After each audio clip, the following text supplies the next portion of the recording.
လွိုင်းကင်းကနေကြိုးစုပါတယ်ဗျာဒါလေးကတော့ကျွန်တော်ရှေ့ရက်ကရိုက်တင်ထားတယ်စက်ခွန်ဆိုင် origin နဲ့အလွိုင်းလေးပါ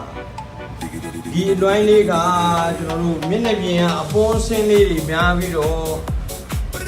origin နဲ့အတွင်းသေးသားလေးတွေကဆေးရောင်မှိန်နေတဲ့အလွိုင်းလေးကိုကျွန်တော်တို့အလွိုင်းကင်းမှာ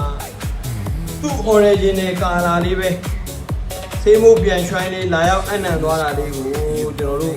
ဆေးမိုးပြန်ရွှိုင်းရှယ်လေးလုပ်ပြီးတော့ဗီဒီယိုဖိုင်စုံလေးပြန်နေပေးတာဖြစ်ပါတယ်အလွိုင်းကင်းကိုလာရောက်အားပေးတဲ့ကိုကျေးဇူးပါကျွန်တော်တို့အလွိုင်းကင်းကိုရန်ကုန်မန္တလေးနှမျိုးလုံးမှာဖွင့်လှစ်ထားပြီးတော့အကောင်းဆုံးဝန်ဆောင်မှုပေးနေပါတယ်အလွိုင်းကင်းရဲ့ page ထဲကိုလည်းဝင်ရောက်လေ့လာဖို့ဖိတ်ခေါ်ပါတယ်ဗျ